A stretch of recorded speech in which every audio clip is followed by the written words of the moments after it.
Sir, আজকে দেখছি আপনার ভীষণ মন খারাপ। চলুন একটা গল্প শোনাই। যখন আমার ভীষণ করে কষ্ট হয়, আমি তখন এই কথাগুলো নীরবে শুনি।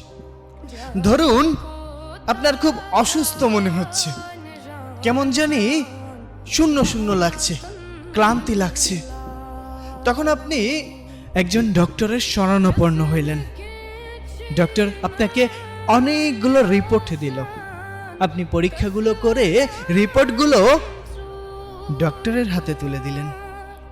ডক্টর রিপোর্টটা হাতে নিয়ে আপনার মুখের দিকে তাকাচ্ছে, আবার রিপোর্টের দিকে তাকাচ্ছে। তখন আপনাকে জিজ্ঞাসা করলো, আপনার সাথে কেউ আসেনি? তখন আপনি বললেন, না, আমি একাই এসেছি। অনেক দিন ধরেই ক্লান্ত মনে হচ্ছে, কেমন জানি মনে হচ্ছে, আমি জানি না। তখন ডক্টর অনেকটা মলিন মুখে বললেন, হয়তো আপনাকে এই কথাটা বলা উচিত হবে না, কিন্তু তারপরও যেহেতু আপনার সাথে কেউ নেই, আপনাকেই বলতে চাই। আপনি আর 2 মাস বাঁচবেন।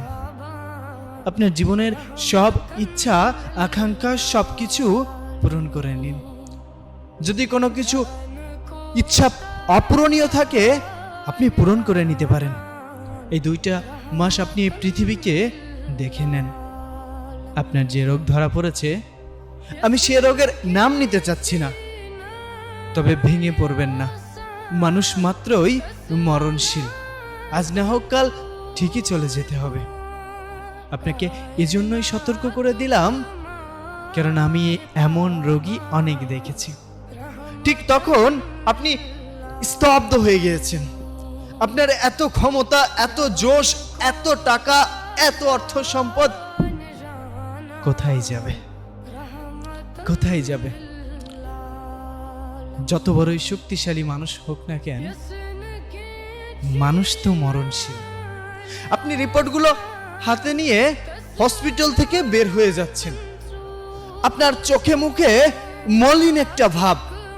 আপনি 4-5টা খুব মনোমুগ্ধকর ভাবে তাকিয়ে আছেন, প্রকৃতি দেখছেন। কেমন জানি আপনার এই প্রকৃতি ছেড়ে যেতে মন চাচ্ছে না। আপনার ভীষণ কষ্ট হচ্ছে, দম বন্ধ হয়ে যাচ্ছে। আপনি বাসায় গেলেন। বাসায় যেতে অনেক দেরি হয়ে গেল।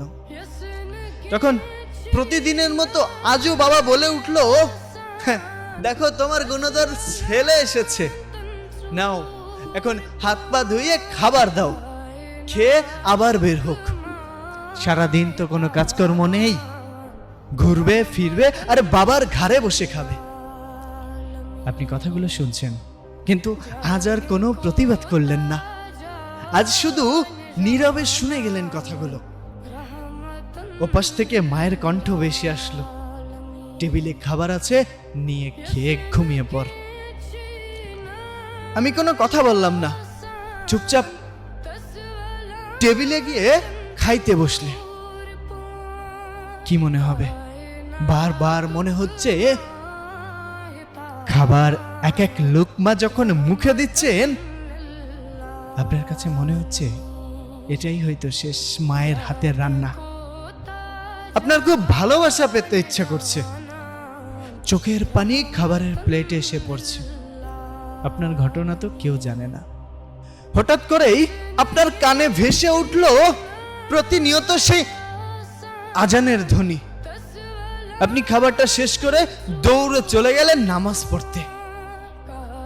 নামাজ শেষ করে বাহিরে আসলেন। বাসায় এসে ঘুমিয়ে পড়লেন। সকালে ঘুম থেকে উঠে ফজরের নামাজ আদায় করে প্রকৃতির সৌন্দর্য উপভোগ করছেন। কত সুন্দর পাখির কিচিরমিচির, সূর্যটা কত সুন্দর লাল রক্তিম ধারণ করে আছে। সবকিছুর প্রেমে পড়ে গেলেন। আগে কখনো কোনোদিন এই প্রকৃতি ঠিক এমন করে আপনি দেখেননি, আপনার কাছে এমন করে মনেও হয়নি। এসব ভাবতে ভাবতে আপনি সামনের দিকে এগিয়ে যাচ্ছেন। হঠাৎ করেই আপনার সাথে সেই মানুষটির দেখা হলো, যেই মানুষটাকে আপনি একদম সহ্য করতে পারেন না।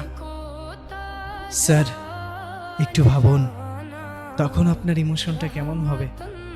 আপনি তার সাথে তর্ক বিতর্ক করার বদলে তাকে বুকে টেনে নিলেন। সে অবাক হয়ে গেল। কি হয়েছে? আপনি কান্না করে দিয়ে সামনের দিকে আগালেন।